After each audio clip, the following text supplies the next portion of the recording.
Forming a nonprofit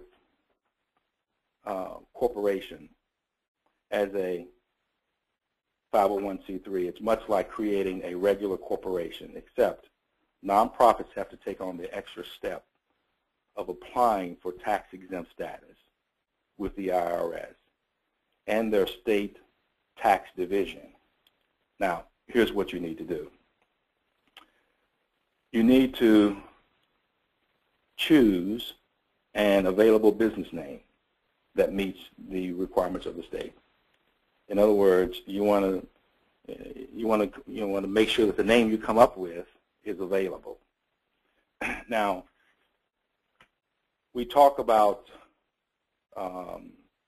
filing the appropriate paperwork, but the first thing that we know is critical to do is that you must first of all come up with a formal mission statement.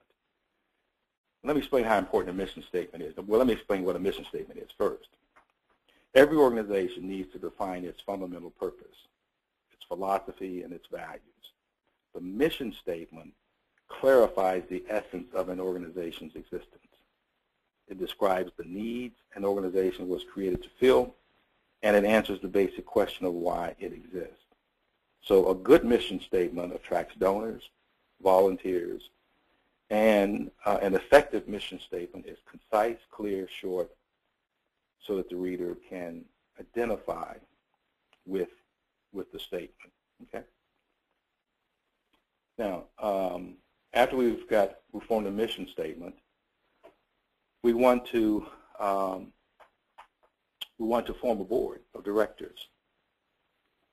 Now, in some states, you must choose your initial directors before you file your articles, because you must list their names in the documents.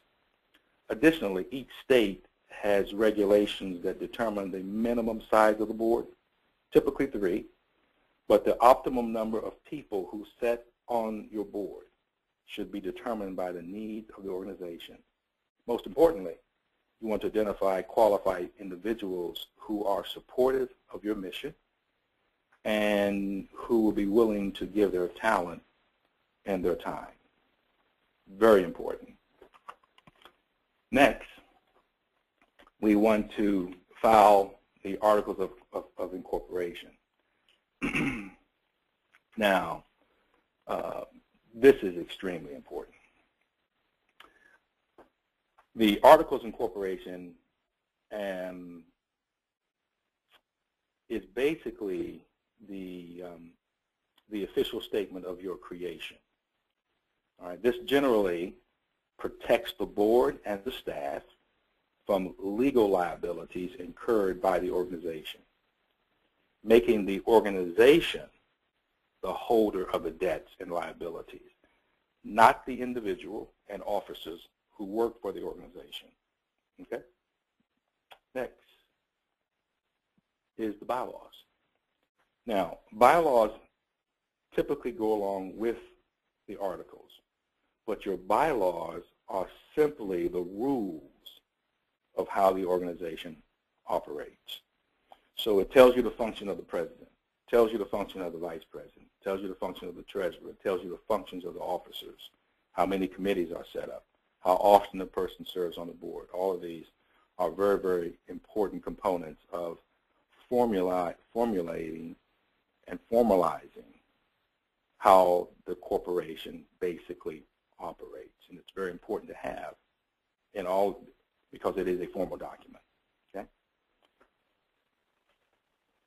The next thing we want to look at is developing your strategic plan. I love this slide.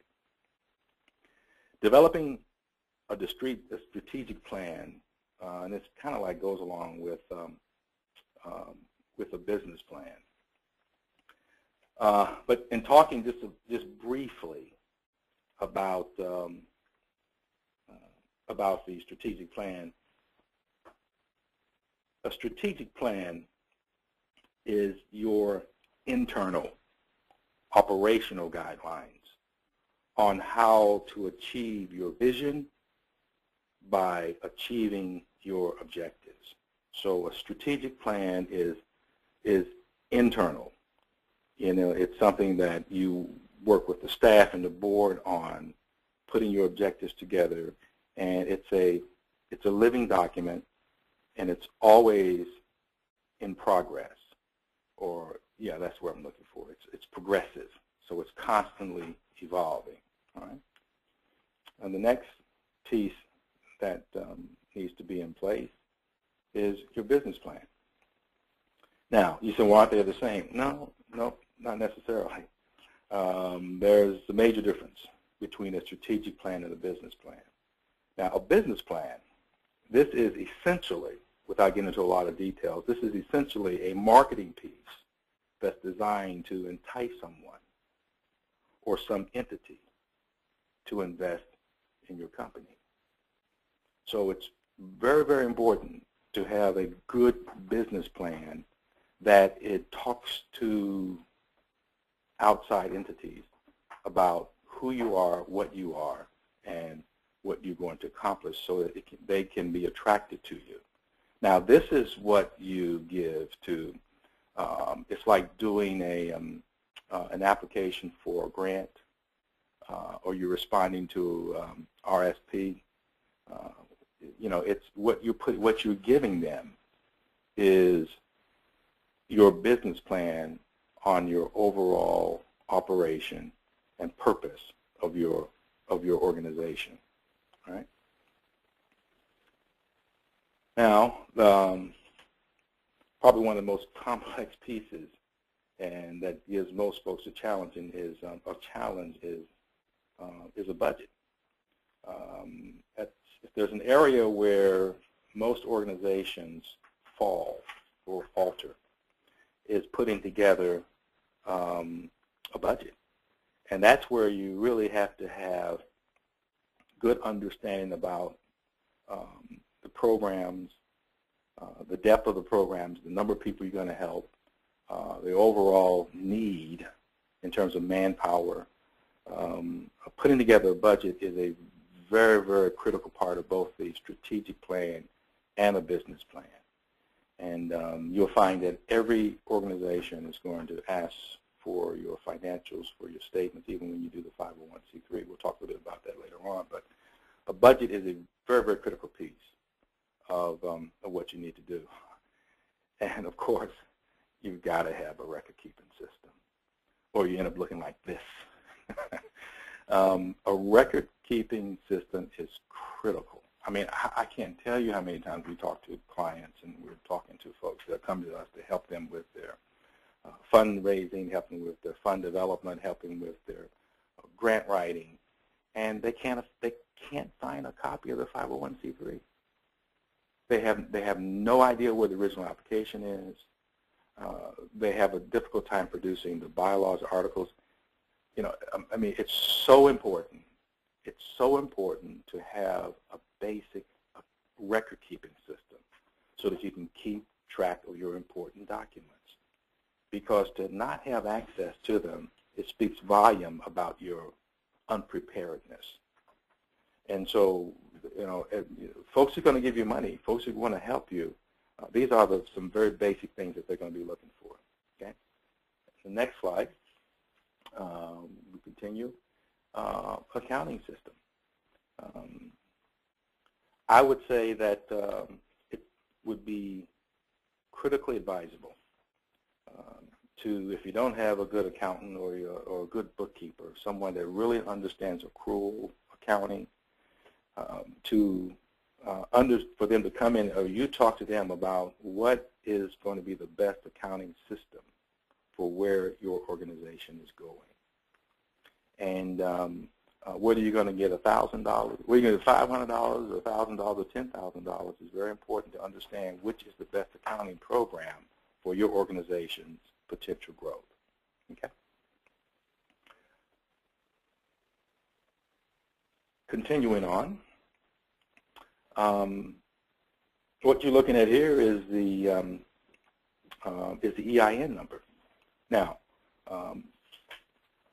these were not presented in any particular order, but I would definitely say that the first order of business, the first thing that you need to do is to file for an EIN number. And it takes about 5 minutes, 10 minutes at the most. You can do it online.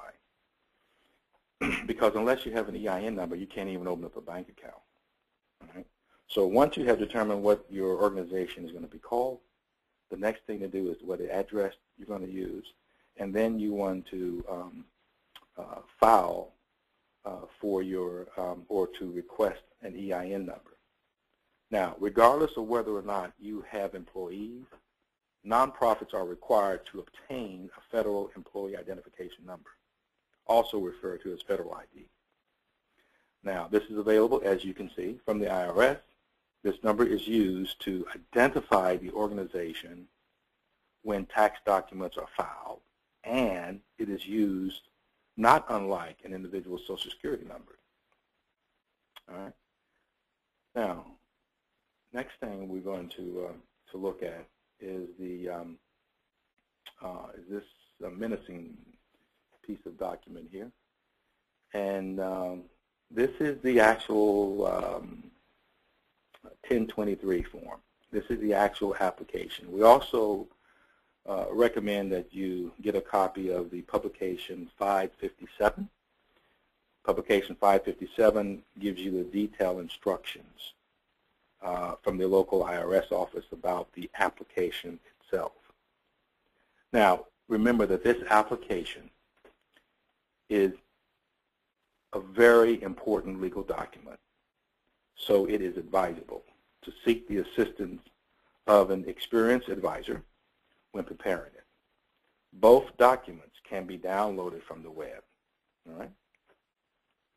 Now, the next step we're going to advance to is the we kind of lumped several filings here, but let me just kind of just mention them to you.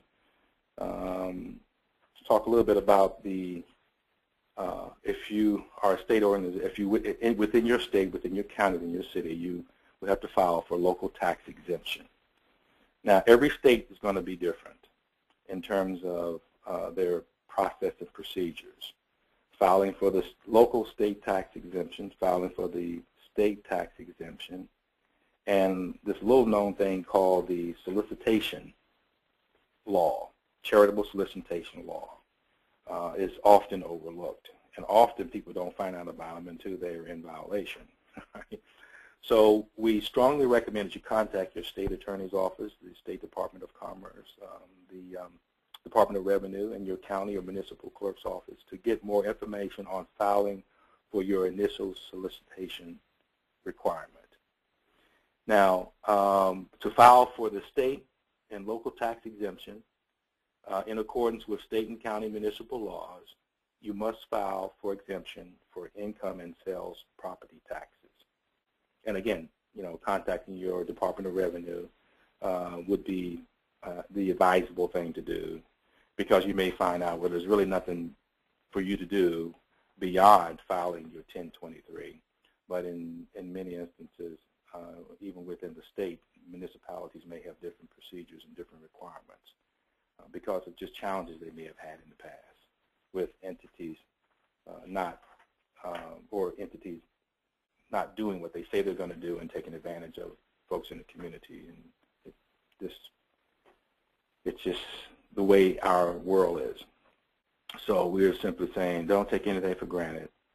Make sure that you cross your I's and or T's and dot your I's, and just take caution to know exactly that what is going to be required, so that you're not impeded by not having done all the right things. Okay.